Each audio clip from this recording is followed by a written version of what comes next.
다오랴담에 오신 여러분 환영합니다. 항상 건강하시고 좋은 일만 가득하시길 바랍니다. 구독과 좋아요 눌러주세요. 오늘의 야담 시작합니다. 옛날 옛적 선조 임금께서 다스리시던 시절의 일입니다. 외적의 침입으로 온 나라가 불타고 백성들이 신음하던 임진왜란이 끝난 지 얼마 되지 않았지요.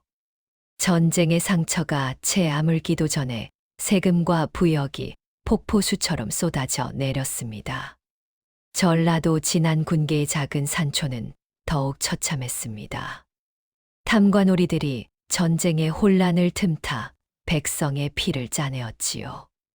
굶주림에 쓰러지는 이들이 날마다 늘어났고 마을 곳곳에서는 통곡 소리가 그치지 않았습니다. 하늘마저 백성을 외면한 듯 가뭄이 이어졌고 민심은 흉흉하기 그지없었습니다.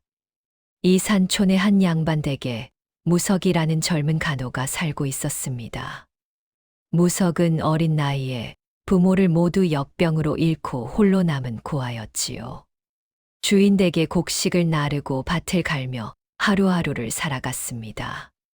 키는 작았으나 눈빛만큼은 맑고 꿋꿋했습니다. 온순한 성품이었으나 속으로는 강단이 있는 청년이었지요. 다른 노비들이 주인에게 아첨하며 살 때 무석만은 묵묵히 자신의 일을 해냈습니다. 부당한 일을 보면 참지 못하는 성미 탓에 종종 매를 맞기도 했지요. 그러나 무석은 한 번도 눈물을 보이지 않았습니다. 어머니께서 돌아가시며 남긴 말씀이 있었기 때문입니다. 사람은 누구나 하늘 아래 평등하단다. 무석에게는 혈육이 없었습니다. 세상에 홀로 남겨진 외로운 존재였지요. 그러나 고을에는 무석을 은밀히 지켜보는 이가 있었습니다. 바로 퇴기 연송이었습니다. 연송은 과거 관기였으나 이제는 몸을 빼내어 비밀리에 가난한 백성들을 돕고 있었지요. 무석의 고든 심성을 알아본 그녀는 가끔 몰래 음식을 건니곤 했습니다. 반면 고을을 다스리는 수령 이중원은 탐욕과 잔혹함 그 자체였습니다. 백성의 피를 빨아 살을 찌우는 탐관오리였지요. 무석과 연송 그리고 이중원 세 사람의 운명이 얽히기 시작했습니다. 무석은 매일 새벽부터 일어나 물을 길어 나르고 장작을 팼습니다. 고된 일이었으나 무석은 불평하지 않았습니다.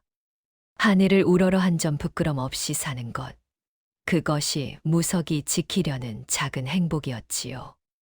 어느 날 저녁 우물가에서 물을 깃던 무석은 마을 안악들의 수군거림을 들었습니다. 이번 달에만 벌써 5집이 굶어 죽었다지 뭐유. 수령 나리께서 세금을 너무 가혹하게 거두시니 어찌 살란 말이오. 무석의 가슴이 답답해졌습니다. 자신도 노비의 몸이라 아무것도 할 수 없다는 무력감이 밀려왔지요. 그날 밤부터였습니다. 마을 어귀에서 정체 모를 울음소리가 들려오기 시작했습니다. 여인의 곡소리 같기도 하고 바람 소리 같기도 한 섬뜩한 울음이었지요. 저승에서 원혼이 찾아온 게야. 마을 사람들은 두려움에 떨며 문을 꼭꼭 걸어 잠갔습니다. 무석도 밤마다 그 울음소리를 들으며 불길한 예감에 잠을 설쳤습니다. 어느 날 관아에서 급작스럽게 무석을 불러들였습니다. 수령 이중원은 백성들에게 거둔 세금을 빼돌린 사실이 한양에 알려질까 두려워하고 있었습니다. 그는 증거를 없애기 위해 희생양이 필요했지요. 이놈이 장부를 훔쳐 불태웠습니다. 거짓 증언이 쏟아졌습니다. 무석은 억울함을 호소했으나 아무도 들어주지 않았습니다. 당장 효수하라. 한밤중 무석은 몰래 처형당했습니다. 입을 막고 몽둥이로 사정없이 내리쳤지요. 숨이 끊어진 무석의 몸은 강물에 던져졌습니다. 차가운 물속으로 가라앉는 무석의 의식이 흐려졌습니다. 그러나 강물 속 어디선가 서늘한 기운이 스며들며 무석의 심장이 다시 뛰기 시작했습니다.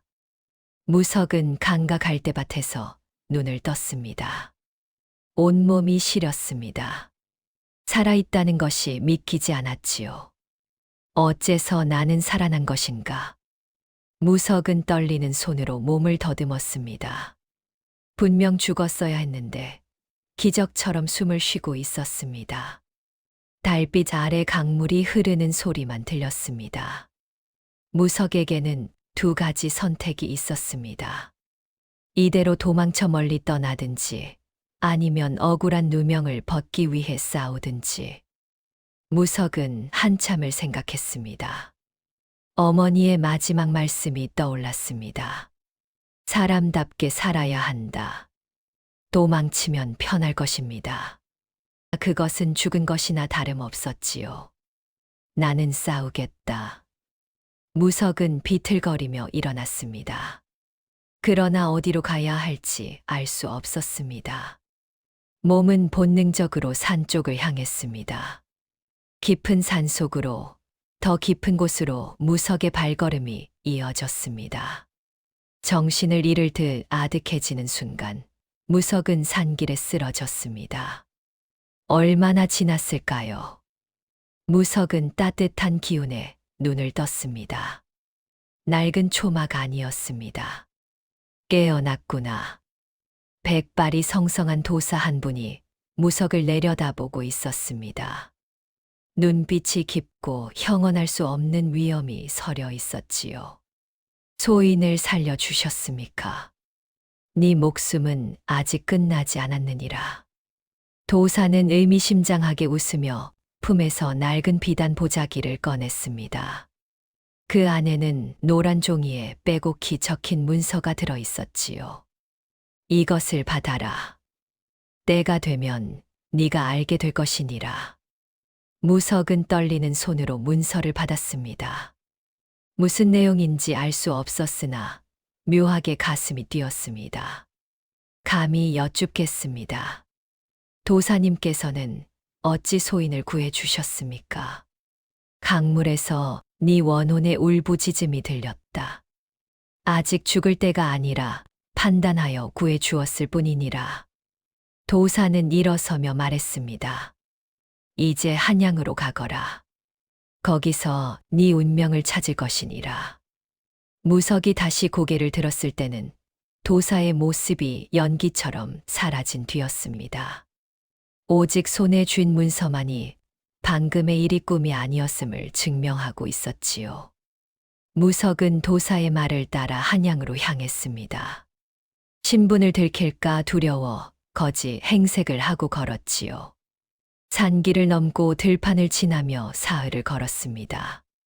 어느 마을 어귀에 이르렀을 때였습니다. 관군들이 백성 서너 명을 포승줄로 묶어 끌고 가는 모습이 보였습니다. 살려주십시오. 저희는 세금을 낼 돈이 없어서 그런 것뿐입니다. 닥쳐라. 세금을 내지 못하면 곤장을 맞아 마땅하니라. 무석의 가슴이 뜨거워졌습니다. 도망쳐야 한다는, 이성과 도와야 한다는 양심이 부딪혔지요. 그때 한 아이가 어미를 부르며 울부짖었습니다. 어마마, 어마마. 무석은 더는 참을 수 없었습니다. 잠깐만 기다리시오. 무석이 앞을 가로막자 관군이 칼을 빼어 들었습니다. 니놈이 누구냐? 무석은 떨리는 목소리로 말했습니다. 저들은 굶주려서 세금을 못 낸 것입니다. 제발 용서해 주십시오. 결국 무석은 매를 맞았으나 백성들은 풀려났습니다. 피투성이가 된 채 쓰러진 무석을 한 백성이 업고 갔습니다. 한양에 도착한 무석은 낮에는 품팔이를 하고 밤에는 주막 뒤 헛간에서 잠을 잤습니다. 어느 날 장터를 지나가던 무석은 한 무리의 사내들을 보았습니다. 그들의 옷자락에 수놓인 문양이 묘하게 익숙했습니다. 무석은 자신도 모르게 그 문양을 뚫어지게 쳐다보았지요. 너는 누구냐? 한 노인이 무석을 붙잡고 물었습니다. 그의 눈빛이 날카로웠습니다. 소인은 그저 지나가는 자입니다. 네 어깨의 붉은 점, 그리고 너의 눈빛. 혹시 네 부모는 누구였느냐? 무석은 아버지께서 돌아가시며 등에 새긴 문신을 떠올렸습니다. 바로 저 문양과 같은 것이었지요. 감히 여쭙겠습니다. 이 문양이 무엇을 뜻합니까? 노인의 얼굴이 굳어졌습니다. 이것은 30년 전 영모로 멸문당한 김 진사댁의 가문 표식이니라. 무석의 머릿속이 하얗게 변했습니다. 소인의 아버지께서 김씨 성을 쓰셨습니다. 그렇다면 너는 노비가 아니라 양반의 후손이로구나. 진실이 드러나는 순간이었습니다. 무석은 자신이 억울한 누명으로 멸문당한 집안의 유일한 생존자임을 알게 되었습니다. 한양에 온 지 보름이 지났을 때 무석은 뜻밖의 재회를 하게 됩니다. 장터에서 나무를 팔고 있는 여인의 뒷모습이 눈에 들어왔지요. 연송. 여인이 돌아보았습니다. 바로 고향 마을의 퇴기 연송이었습니다. 무석 도령. 연송의 눈에 눈물이 고였습니다. 소문으로 무석이 죽었다는 이야기를 들었기 때문입니다. 살아 계셨군요. 정말 살아 계셨어요. 두 사람은 한적한 곳으로 자리를 옮겼습니다. 연송은 무석이 죽은 뒤 고을을 떠나 한양으로 왔다고 했습니다. 무석의 억울함을 풀어주고 싶었으나 방법을 찾지 못해 괴로워했다고 하였지요. 이제 제가 도와드리겠습니다. 연송의 눈빛이 단호했습니다. 무석은 가슴이 뜨거워졌습니다. 이 세상에 자신을 걱정해 주는 사람이 있다는 것이 감사했습니다. 두 사람은 함께 밤하늘의 별을 바라보았습니다. 말없이 앉아 있는 것만으로도 마음이 편안했지요. 무석은 연송에게 손을 뻗으려다 멈췄습니다. 아직 자신은 노비로 죽은 자입니다. 이름도 신분도 되찾지 못한 처지였지요. 제가 모든 것을 되찾는 날, 그때 다시 찾아뵙겠습니다. 무석의 목소리가 떨렸습니다. 연송은 고개를 끄덕이며 조용히 대답했습니다. 기다리겠습니다. 달빛이 두 사람을 비추었습니다. 말로 하지 못한 마음이 공기 중에 떠돌았습니다. 무석은 김진사댁의 후손들을 만나며 놀라운 사실을 알게 되었습니다. 고향의 수령 이중헌이 사실은 한양의 고위 관리와 결탁하여 백성의 재물을 빼돌리고 있다는 것이었지요. 대감 민상서가 배후에 있습니다. 그자가 지방 수령들을 조종하여 백성을 착취하고 있지요. 무석은 분노로 온몸이 떨렸습니다. 이 사실을 알리겠습니다. 조심하시오. 민상서의 힘은 막강합니다. 그날 밤이었습니다. 무석이 묵고 있던 허름한 방에 검은 옷의 자객들이 들이닥쳤습니다. 죽여라. 칼날이 번뜩이며 무석을 향해 내리꽂혔습니다. 무석은 간신히 피하며 방문을 박차고 나왔습니다. 지붕 위로 골목길로 정신없이 도망쳤지요. 등에 칼날이 스쳤습니다. 피가 흘렀으나 무석은 멈추지 않았습니다. 골목 끝에서 더 이상 갈 곳이 없었을 때 연송이 나타났습니다. 이쪽으로. 연송의 안내로 무석은 비밀 창고에 숨을 수 있었습니다. 거의 죽을 뻔했습니다. 무석은 가쁜 숨을 몰아쉬었습니다. 이제 도망치지 않겠습니다. 끝까지 싸우겠습니다. 무석의 눈빛이 변했습니다. 죽음의 문턱에서 돌아온 사람은 더는 두려워할 것이 없었습니다. 두려움이 사라진 자리에 결연한 의지가 자리 잡았습니다. 무석은 다시 도사가 준 문서를 꺼내 보았습니다. 촛불을 켜고 천천히 펼쳐보니 그 안에는 놀라운 내용이 적혀 있었습니다. 이것은 상소문입니다. 연송이 문서를 들여다보며 말했습니다. 상소문에는 민상서를 비롯한 여러 고위 관리들의 비리가 낱낱이 기록되어 있었습니다. 지방 수령을 통해 백성의 재물을 빼돌린 내역, 뇌물을 주고받은 증거, 무고한 백성을 죽인 기록까지. 그 중에는 이중헌의 이름도 있었습니다. 이것은 누가 작성한 것일까요? 무석이 문서 끝을 보니 낙관이 찍혀 있었습니다. 전 사헌부 장령 이경호. 무석은 숨이 멎는 듯 했습니다. 이경호는 5년 전 의문의 죽음을 당한 청렴한 관리였습니다. 이경호 어른께서 목숨을 걸고 작성한 상소문이로구나. 연송이 떨리는 목소리로 말했습니다. 그러나 이 상소문은 왜 도사가 가지고 있었을까요? 분명 그 도사는 보통 사람이 아닐 것입니다. 무석은 문서를 품에 깊이 넣었습니다. 이제 이 문서를 어떻게 써야 할지 알겠습니다. 무석은 결심했습니다. 이 상소문을 임금께 올려 모든 악당을 처벌받게 하겠다고. 그러나 어떻게 임금께 닿을 수 있을지는 막막했습니다. 그날 밤 무석은 잠을 이루지 못했습니다.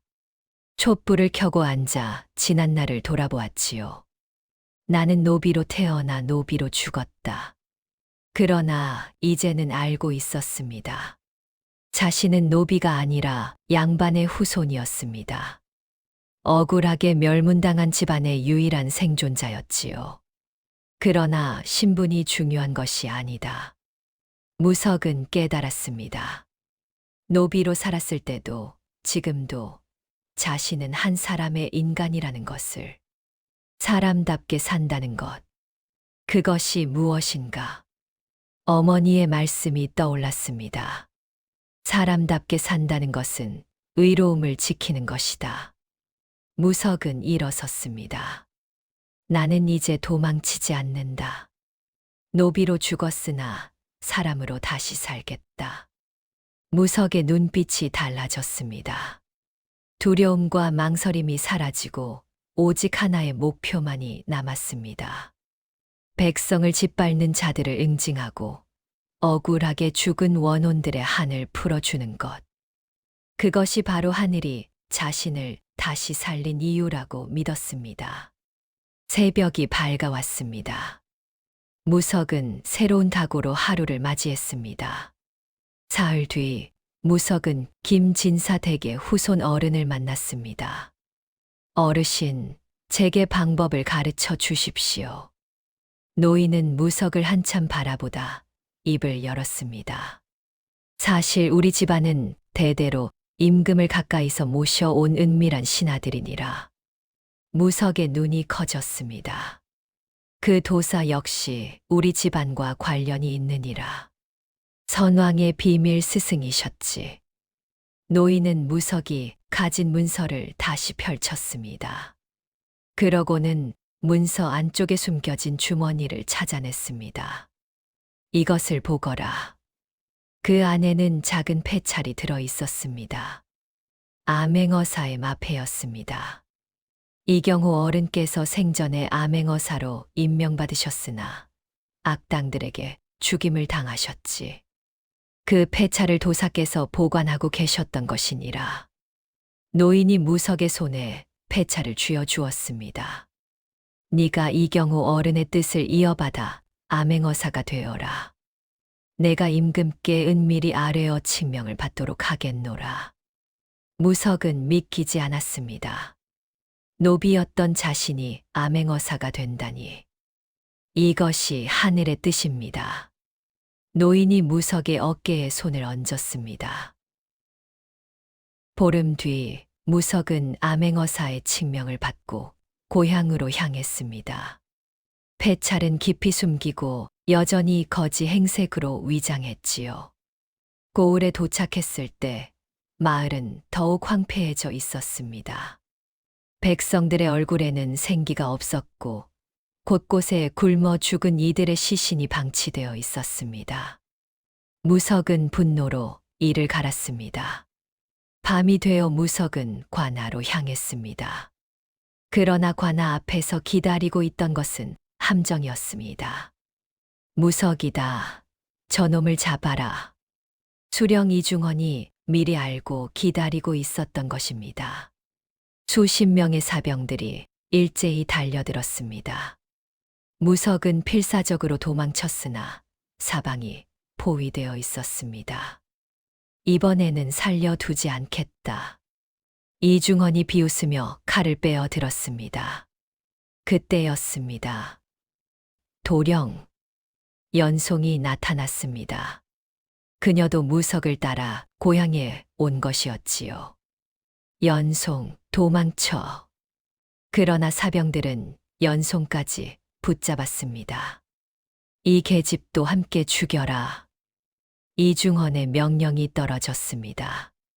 무석과 연송은 결박당한 채 관아 마당에 꿇어앉혔습니다. 이제 끝이로구나. 무석은 절망했습니다. 폐차를 지금 꺼내면 자신은 살 수 있으나 연송이 위험에 처할 것입니다. 무석은 선택의 기로에 섰습니다. 무석은 깊이 생각했습니다. 폐차를 지금 드러내면 모든 것이 끝날 것입니다. 이중헌과 그 일당을 처벌할 수 있지요. 그러나 연송이 목숨을 잃을 수 있습니다. 무석 도령, 괜찮습니다. 연송이 조용히 말했습니다. 제 목숨은 중요하지 않습니다. 도령께서 이루실 일을 생각하십시오. 무석의 가슴이 찢어지는 듯 했습니다. 아니요. 당신을 잃을 수는 없소. 무석은 결단을 내렸습니다. 자신을 미끼로 삼기로 한 것입니다.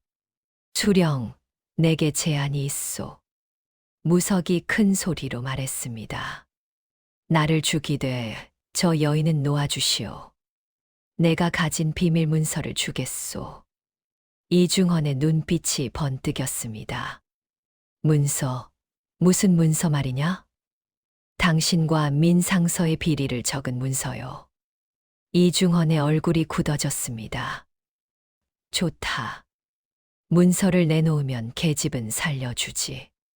무석은 품에서 문서를 꺼내는 척하며 천천히 손을 움직였습니다. 이제 때가 왔습니다. 무석의 손이 입으로 들어갔습니다. 이중헌과 사병들이 긴장한 채 무석을 주시했습니다. 순간 무석의 손에서 나온 것은 문서가 아니었습니다. 번쩍이는 폐찰이었습니다. 어사 출두. 무석의 목소리가 관아 전체를 뒤흔들었습니다. 암행어사 출두요. 폐차를 높이 든 무석의 모습에 모든 이들이 얼어붙었습니다. 사병들이 칼을 들고 있던 손이 떨렸고 이중헌은 그 자리에 주저앉았지요. 어사라니. 이중헌의 얼굴이 하얗게 질렸습니다. 네 놈은 노비가 아니었더냐. 나는 억울하게 멸문당한 김진사댁의 유일한 후손이니라. 그리고 지금은 전하의 칙명을 받은 암행어사이니라. 무석의 목소리에 힘이 실렸습니다. 수령 이중헌, 무릎 꿇어라. 이중헌은 떨리는 다리로 무릎을 꿇었습니다. 그리고 이 자리에 모인 모든 이들은 들으라. 무석은 품에서 이경호의 상소문을 꺼냈습니다. 이 문서에는 너희들의 모든 죄목이 적혀 있다. 백성의 재물을 빼앗은 죄, 무고한 백성을 죽인 죄, 한양의 고위 관리와 결탁하여 나라를 좀먹은 죄. 무석은 하나하나 죄목을 읽어 내려갔습니다. 수령 이중헌이 지난 3년간 빼돌린 세금의 액수, 굶어 죽은 백성의 수, 뇌물을 받은 내역까지 모든 증거가 낱낱이 드러났습니다. 그뿐이 아니니라. 나는 너희에게 억울하게 죽임을 당했으나 하늘이 다시 살려주셨느니라. 무석의 외침에 백성들이 하나둘 모여들기 시작했습니다. 저분이 무석 도령이시다. 죽었다던 무석 도령께서 어사가 되어 돌아오셨다. 백성들의 함성이 터져 나왔습니다. 이중원은 무석의 발 앞에 엎드려 빌었습니다. 살려주십시오. 제가 잘못했습니다. 니놈의 목숨은 내가 결정할 것이 아니라 백성들이 결정할 것이니라. 무석은 차가운 눈빛으로 이중원을 내려다보았습니다. 밤하늘에 달이 밝게 떠올랐습니다. 정의가 승리하는 순간이었습니다. 다음 날 관아 마당에는 온 마을 백성들이 모여들었습니다. 무석은 백성들 앞에서 모든 진실을 밝혔습니다. 이중원은 지난 3년간 너희들의 피땀을 빼앗아 한양의 민상서에게 바쳤느니라. 그 돈으로 자신들의 배를 불리고 너희들을 굶겨 죽였느니라. 백성들의 분노가 폭발했습니다. 저 역시 이중원의 손에 억울하게 죽었으나 하늘이 다시 살려주셨느니라. 무석은 자신의 이야기를 들려주었습니다. 강물에 버려졌다가 기적처럼 살아난 일, 산속에서 도사를 만난 일, 한양에서 자신의 진짜 신분을 알게 된 일. 그 도사께서는 사실 선왕을 모시던 은밀한 신하셨느니라. 노인이 앞으로 나왔습니다. 맞습니다. 저 도사께서는 나라의 위기를 미리 내다보고 무석 도령을 구하신 것입니다. 도사께서 주신 문서는 청렴한 관리 이경호 어른께서 목숨을 걸고 작성하신 상소문이었습니다. 무석은 상소문을 높이 들었습니다. 이 안에는 이중헌뿐 아니라 민상서를 비롯한 모든 탐관오리들의 죄목이 적혀 있습니다. 백성들이 환호했습니다. 그리고 나는 전하의 칙명을 받아 암행어사가 되었느니라. 무석은 폐차를 다시 한번 높이 들었습니다. 이제 모든 악당은 처벌받을 것이며 억울하게 죽은 원혼들은 편히 쉴 것입니다. 초반에 무석을 구해준 도사의 정체, 문서 속에 숨겨진 폐찰, 무석의 진짜 신분, 이중헌과 민상서의 결탁. 모든 복선이 하나로 이어지며 진실이 완성되었습니다. 백성들은 눈물을 흘리며 무석에게 절했습니다. 보름 뒤 한양에서 조정의 명이 내려왔습니다. 수령 이중헌은 파직되어 유배형에 처해졌습니다. 배후의 민상서 역시 관직을 박탈당하고 투옥되었지요. 이중헌과 결탁했던 아전들과 사병들도 모두 처벌을 받았습니다. 빼앗긴 재물은 백성들에게 돌려주었고 부당하게 거둔 세금은 면제되었습니다. 고을에는 새로운 수령이 부임했습니다. 청렴하고 백성을 사랑하는 관리였지요. 무석은 김씨 성을 되찾고 정식으로 양반의 신분을 회복했습니다. 그리고 연송은 관기로서의 신분에서 해방되어 자유의 몸이 되었습니다. 어느 따뜻한 봄날 무석은 연송에게 청혼했습니다. 이제야 당신께 떳떳하게 다가갈 수 있게 되었소. 연송의 눈에 눈물이 고였습니다. 오래 기다렸습니다. 두 사람은 마침내 혼례를 올렸습니다. 백성들이 모두 모여 축하했고 잔치는 사흘 밤낮을 이어졌습니다. 황폐했던 마을에 웃음이 돌아왔습니다. 봄바람이 불어오고 꽃이 피어났습니다. 긴 겨울이 지나고 새로운 계절이 시작되는 것 같았습니다. 무석과 연송은 손을 맞잡고 마을을 걸었습니다. 이제 그들에게는 새로운 꿈이 있었습니다. 이 땅에서 모든 백성이 사람답게 사는 세상을 만드는 것이었지요. 그로부터 1년이 흘렀습니다. 무석과 연송은 폐허가 된 마을을 다시 일으키기 위해 밤낮으로 힘썼습니다. 논밭을 일구고 집을 짓고 학당을 세웠지요. 무석은 백성들에게 말했습니다. 우리는 모두 하늘 아래 평등한 사람입니다. 신분이 높고 낮음이 중요한 것이 아니라 사람답게 사는 것이 중요합니다. 무석의 어머니께서 남기신 말씀이었습니다. 백성들은 무석의 말에 깊이 고개를 끄덕였습니다. 어느 날 저녁 무석은 연송과 함께 마을 어귀에 앉아 노을을 바라보았습니다. 여보, 기억하시오? 예전에 이곳에서 정체 모를 울음소리가 들렸던 것을. 기억합니다. 이제는 그 소리가 들리지 않소. 무석은 하늘을 올려다보았습니다. 억울하게 죽었던 원혼들이 이제야 편히 눈을 감은 것 같았습니다. 사람답게 산다는 것이 무엇인지 이제야 깨달았소. 무석은 연송의 손을 꼭 잡았습니다.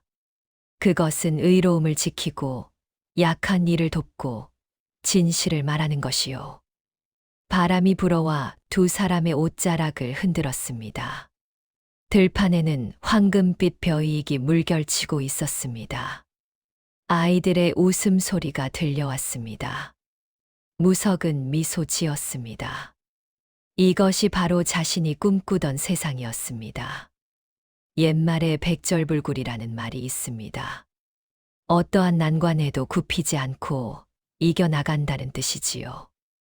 무석처럼 노비의 신분으로 온갖 고난을 겪었으나 끝까지 포기하지 않고 정의를 이루어 낸 이야기는 오늘날 우리에게도 큰 교훈을 줍니다. 신분이 무엇이든 처지가 어떠하든 사람답게 사는 것이 가장 중요하다는 진리를 말입니다. 다음 영상을 빠르게 만나보시려면 좋아요와 구독을 눌러주세요. 그럼 더 재미있는 영상으로 찾아뵙겠습니다. 모두 행복한 하루 보내세요. 옛날 옛적 조선 중종 22해 삼포회란의 여파로 백성들의 마음이 흉흉하고 관가의 부패가 극심하던 시절이었습니다. 한양 서쪽 예기골에는 기생들이 모여 사는 기방들이 즐비했고 밤마다 시와 가무가 뒤섞였지요. 양반과 중인들이 술잔을 기울이고 기생들의 노랫소리가 달빛 아래 흩어지던 곳이었습니다. 이곳에 연화라는 이름의 기생이 살고 있었습니다. 희고 고운 얼굴에 매화빛 입술을 지닌 연화는 천민 출신이었으나 단아한 기품을 품고 있었지요. 총명하고 눈치가 빠른 연화는 기방의 빚을 대신 갚느라 평생 몸이 묶인 처지였습니다. 월향마님이 운영하는 기방에서 손님을 맡고 낮에는 바느질을 하며 조용히 살아가고 있었지요. 월향마님은 돈에 발랐지만 정이라곤 없는 사람이었습니다. 연화의 마음속에는 늘 한 가지 욕망이 자리하고 있었습니다. 언젠가는 이 기방을 벗어나 자유로운 몸이 되고 싶다는 소망이었지요. 밤하늘의 별을 바라보며 연화는 생각했습니다. 저 별들처럼 누구의 손에도 잡히지 않고 제 길을 가는 삶을 살 수는 없는 것일까요? 하지만 현실은 냉혹했습니다. 기방을 나가려면 엄청난 돈이 필요했고 연화가 몇 해 동안 몰래 모은 돈은 턱없이 부족했지요. 그녀가 가진 것이라곤 몇 냥의 은자와 손수 지은 비단 저고리 두어 벌이 전부였습니다. 그러던 어느 날 밤 연화는 묘한 일을 겪게 됩니다. 예기골 어디선가 사람을 때리는 소리가 들려왔던 것이지요. 퍽, 퍽 하는 둔탁한 소리와 함께 비명이 섞여 들렸습니다. 연화는 불길한 예감에 몸서리를 쳤습니다. 그 소리는 사흘 밤 연달아 들렸고 네 번째 날 밤에는 소리가 멈추었지요.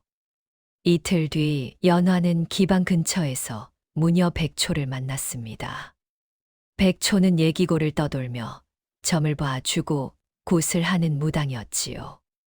백초는 연화의 손금을 보더니 이상한 말을 했습니다. 애기씨, 그대의 사주에 끊어진 인연이 다시 이어질 팔자가 보이는구려. 저 매질 소리가 그대 운명을 틀어줄 첫 신호이니 귀를 기울이시오. 곧 그대 앞에 귀한 인연이 나타날 것이로되 그 인연은 피와 눈물로 얼룩져 있을 것이옵니다. 어느 비 오는 밤이었습니다. 하늘에서 장대비가 쏟아지고 천둥이 요란하게 울렸지요. 연화가 기방 뒷골목을 지나는데 피투성이가 된 사람이 쓰러져 있었습니다. 가까이 다가가 보니 스물 남짓한 사내였지요. 온몸에 매질 자국이 선명했고 숨이 끊어질 듯 가빴습니다. 연화는 주저없이 그를 기방 뒤편 헛간으로 옮겼습니다. 빗물에 젖은 그의 얼굴을 닦아주고 상처에 약을 발라주었지요. 한참을 그렇게 돌보자 사내가 희미하게 눈을 떴습니다. 저는 다 뭐라 하옵니다. 주인 양반께 이유도 모른 채 얻어맞고 내쳐졌나이다. 은인이시옵니다. 연화는 묘한 연민을 느꼈습니다. 이 사내의 눈빛에서 어떤 깊은 슬픔과 동시에 꺾이지 않는 강인함이 보였던 것이지요. 그의 손은 거칠었지만 손가락은 기묘하게도 가늘고 길었습니다. 마치 양반집 도령의 손 같았지요. 며칠 뒤 연화는 충격적인 소식을 들었습니다.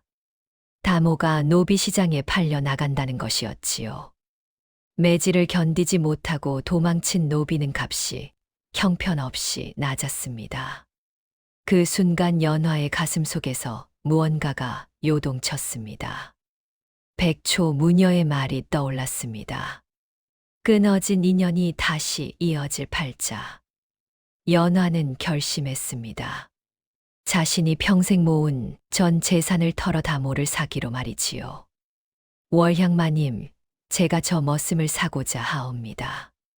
기방 사람들은 경악했습니다. 겨우 숨만 붙여 살던 연화가 전 재산을 내던진다니 미쳤다고 수군댔지요. 월향마님도 기가 막힌 표정을 지었습니다. 하지만 연화의 마음에는 설명할 수 없는 확신이 자리하고 있었습니다. 이것이 자신의 운명을 바꿀 선택이라는 것을 말이지요.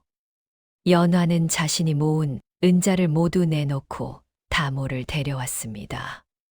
연화는 다모를 데려와 자신의 방 옆 작은 골방에 머물게 했습니다. 다모는 연화의 은혜에 감격하여 눈물을 흘렸지요. 연화는 그에게 따뜻한 밥을 먹이고 상처를 정성껏 돌보았습니다. 날마다 약을 갈아 바르고 깨끗한 물로 상처를 씻어 주었지요. 다모의 등에 난 매질 자국이 아물어가면서 연화는 이상한 것을 발견했습니다. 그의 등 한가운데에 희미하게 사라져가는 무늬가 있었던 것이지요. 마치 호랑이 발톱 같은 형상이었습니다. 연화는 그 무늬가 보통 것이 아님을 직감했습니다. 며칠 후 백초 무녀가 기방을 찾아왔습니다. 다모를 보자마자 백초는 크게 놀란 표정을 지었지요.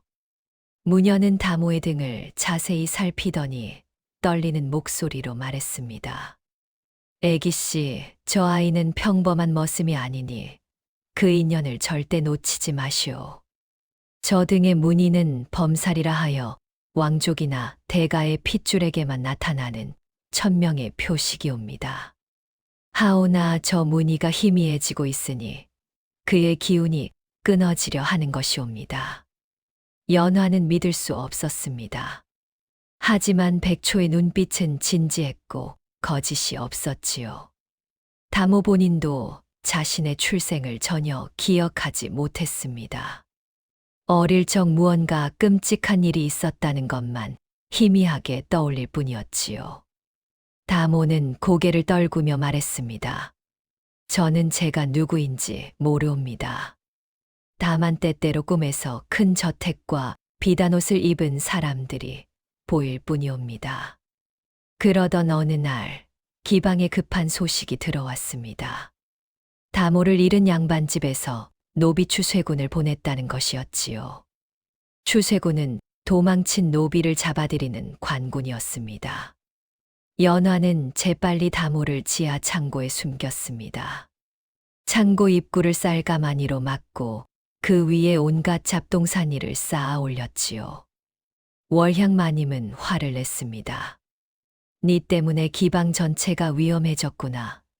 관가와 문제가 생기면 우리 모두 곤란해진다. 하지만 연화는 꿋꿋이 버텼습니다. 추쇠군이 들이닥쳤을 때 연화는 태연하게 미소 지으며 말했지요. 이 기방에는 머슴이 없사옵니다. 보시다시피 아가씨들만 있을 뿐이지요.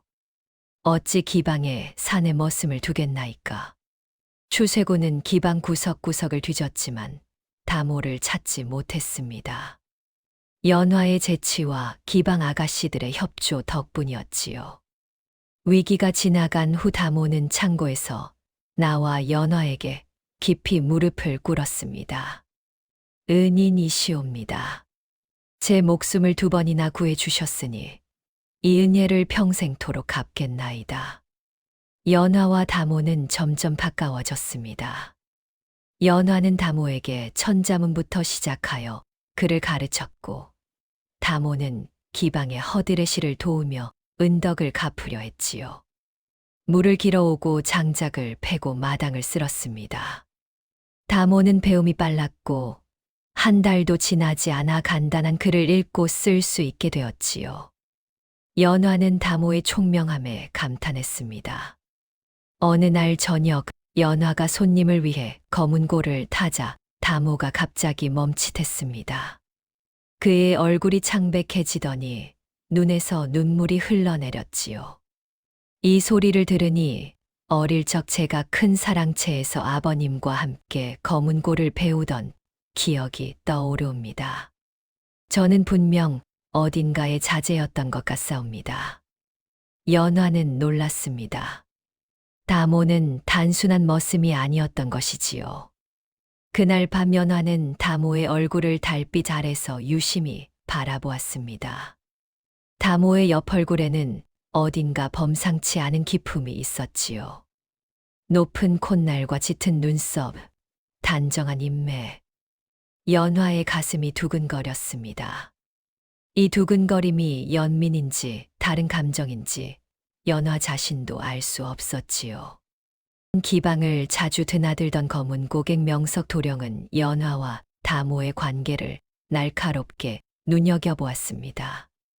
명석은 좌승지 명안공의 아들로 연화를 은근히 좋아했지만 신분차 때문에 감히 다가서지 못했지요.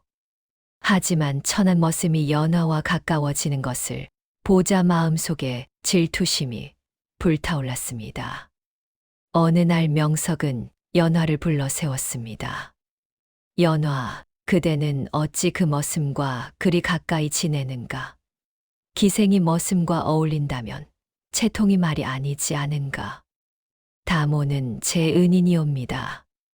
도령께서는 쓸데없는 걱정 마시옵소서. 명석 도령은 씁쓸히 돌아섰습니다. 하지만 그의 마음속에는 어두운 감정이 자리 잡기 시작했지요. 질투와 분노가 뒤섞인 감정이었습니다. 어느 가을밤 연화와 다모는 기방 뒤뜰에서 둥근 달을 보며 이야기를 나누었습니다. 은은한 달빛이 두 사람을 비추고 귀뚜라미 소리가 정겹게 들렸지요. 다모가 조심스럽게 입을 열었습니다.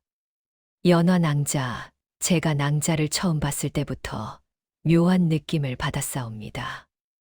마치 전생에 깊은 인연이 있었던 것 같았지요. 낭자의 얼굴을 보면 제 가슴이 이상하게 뛰옵니다.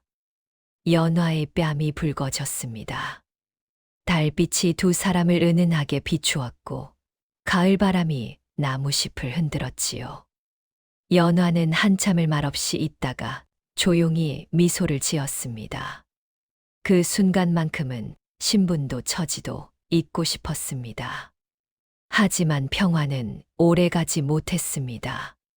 관가에서 기방 단속이 들어왔고 월량마님은 연화가 노비를 불법으로 사들였다며 관아에 고발하려 했습니다. 사실 다모를 판 자가 정식 주인이 아니었던 것이지요. 연화는 모든 책임을 뒤집어 썼습니다. 제가 혼자 한 일이옵니다. 다모는 아무 잘못이 없나이다. 벌을 받을 사람은 저뿐이옵니다. 다모는 절규했습니다. 자신 때문에 연화의 인생이 송두리째 망가지고 있었던 것이지요. 그날 밤 다모는 깊은 고민에 빠졌습니다. 자신은 도대체 누구인가? 왜 이렇게 연화에게 폐만 끼치는가? 차라리 떠나는 것이 나을까? 그때 백초 무녀가 다시 나타났습니다. 무녀는 다모를 바라보며 중요한 비밀을 털어놓았지요. 그대는 풍릉군의 적자이시옵니다. 20해 전 영모 누명을 쓰고 멸문당한 왕족의 후손이지요. 그대의 아버님 풍릉군은 중종 임금의 사촌 형님이셨나이다. 어릴 적 도망칠 때 굿판에서 넋을 잃었고 그 후 영혼이 뒤엉켜 기억을 모두 잃었나이다. 다모는 충격에 온몸이 얼어붙었습니다. 연화도 믿을 수 없다는 표정으로 무녀를 바라보았지요. 하지만 백초의 말에는 거짓이 없었습니다. 다모의 등에 새겨진 범살 무늬가 바로 그 증거였지요. 그렇다면 누가 풍릉군 다문을 멸문시켰나이까? 누가 그런 끔찍한 일을 저질렀나이까? 백초는 깊은 한숨을 쉬었습니다. 그것은 그대가 스스로 밝혀내야 할 일이옵니다. 다만 한 가지만 말하자면 진실은 멀리 있지 않고 가까운 곳에 있다는 것이지요. 그대가 믿었던 사람 중에 원수가 있을 것이옵니다. 연화는 다모를 지키기로 굳게 결심했습니다. 그녀는 더 이상 빚에 묶인 연약한 기생이 아니었지요. 한 사람의 운명을 짊어지고 진실을 밝혀낼 강인한 여인이 되어 있었습니다. 다모, 내가 너의 억울함을 반드시 밝혀주겠노라. 함께 진실을 찾아 네 가문의 명예를 되찾자꾸나. 두 사람은 손을 꽉 맞잡았습니다. 그날 밤하늘에는 별들이 유난히 밝게 빛났고 바람이 조용히 불어왔지요. 연화는 기방 사람들에게 조심스럽게 수소문을 시작했습니다.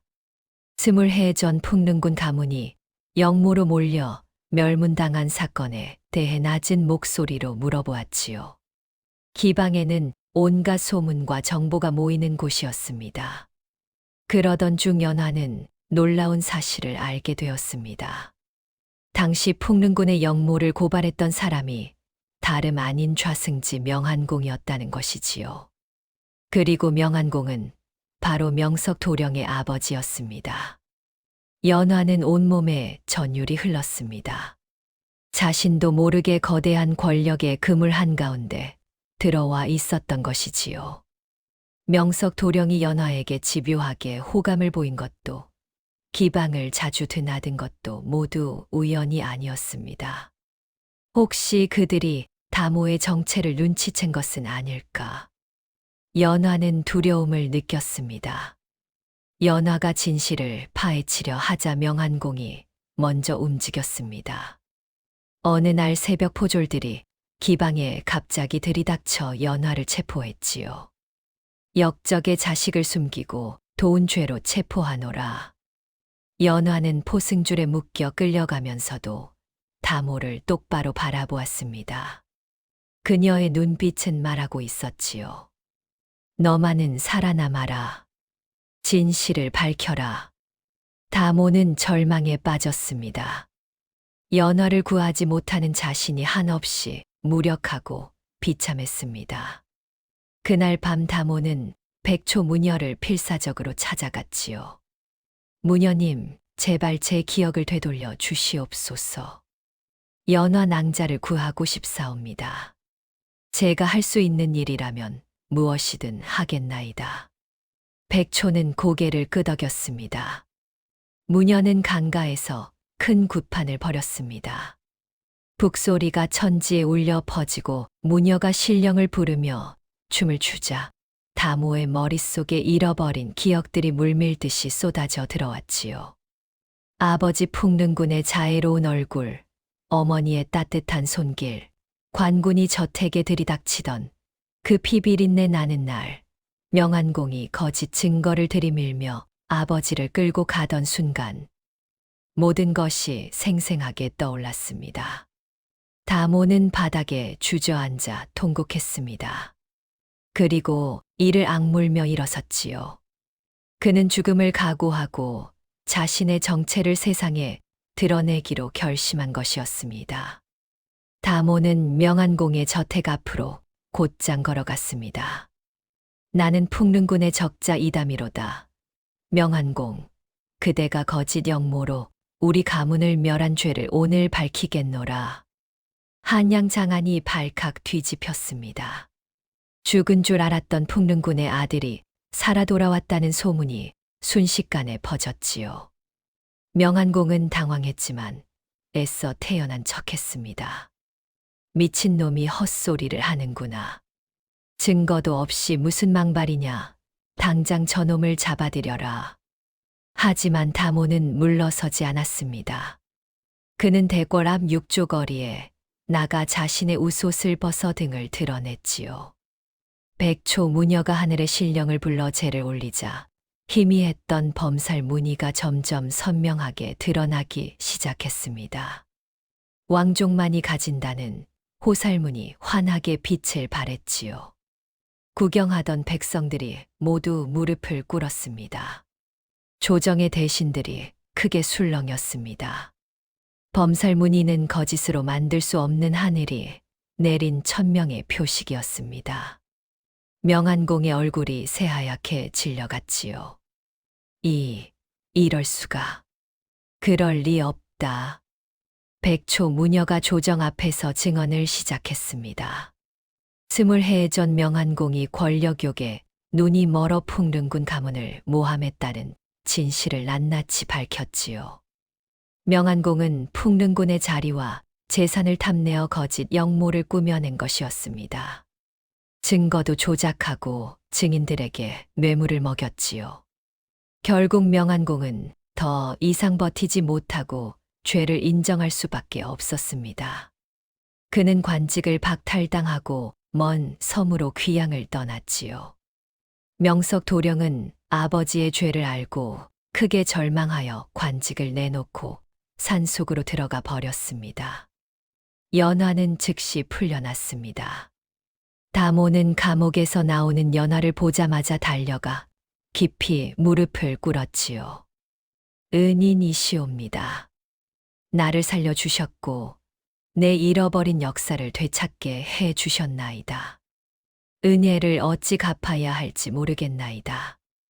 연화는 다모를 일으켜 세우며 눈물을 흘리며 미소 지었습니다. 그녀의 눈가에는 기쁨의 눈물이 맺혔지요. 우리의 인연은 바로 이것이었구나. 내가 너를 구하고 네가 나를 구한 것이지.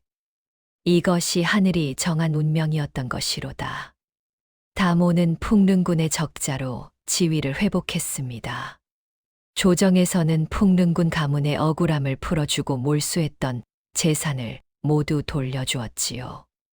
하지만 다모는 연화에게 혼인을 청하지 못했습니다. 신분의 벽은 여전히 높았고 연화 스스로도 왕족의 배필이 되어 궁궐에 갇히기를 원치 않았습니다. 대신 다모는 연화를 자유민으로 풀어주고 엄청난 재물을 하사했지요. 연화는 그 돈으로 한양에서 가장 크고 아름다운 기방을 열었습니다. 월향마님의 기방과는 전혀 달랐지요. 연화의 기방은 기생들을 존중하고 예술을 중시하는 곳이었습니다. 억지로 술을 따르게 하지 않았고 기생들이 시와 그림과 음악을 배울 수 있도록 했지요. 연화의 명성은 삽시간에 한양 전체에 퍼졌고 조선 최고의 예기로 이름을 날리게 되었습니다. 임금님도 연화의 거문고 소리를 듣고 싶어 하셨다는 소문이 돌았지요. 세월이 흘러 어느 봄날 연화는 기방 마루 끝에 앉아 활짝 핀 매화를 바라보았습니다.